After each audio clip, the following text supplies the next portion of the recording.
One of the application focuses of our research is domestic robotics. For this purpose, we have developed what we call the PACE home.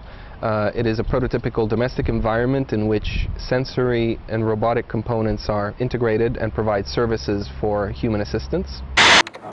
We set up sequences of behaviors that we want now to engage in, and they're programmed and sent over the wireless to a computer that now has inside of him. We recently acquired 2 NAO robots for research and development purposes. And one of the first uses we made of these NAO robots was in the context of our International Master's Program for Robotics and Intelligent Systems. Specifically, we used the NAOs in the context of a second-year 2-term course called the Integrated Project Work. This course is aimed at providing the students with the opportunity to integrate state-of-the-art artificial intelligence, sensory, and robotics technologies into one functioning demonstrator.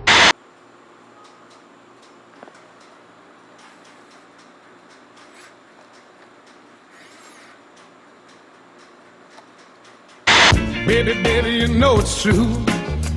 I'm a puppet just for you. I'd do any little thing you say. I wouldn't have it any other way.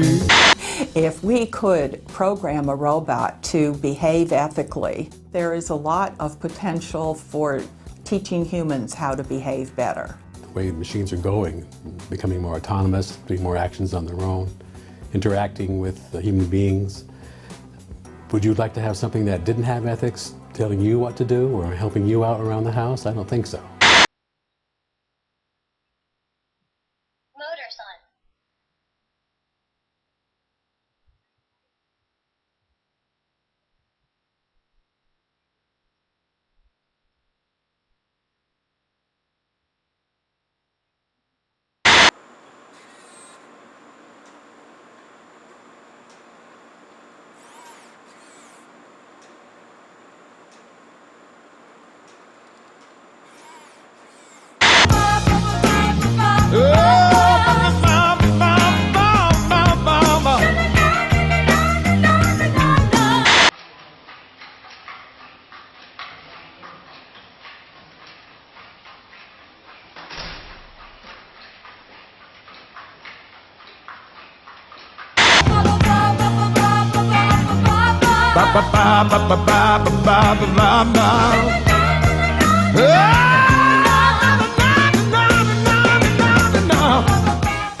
My work in robotics is mostly related to learning and the acquisition of complex skills in robots, and we look in particular at cognitive models, how to represent these skills as software on board the robots.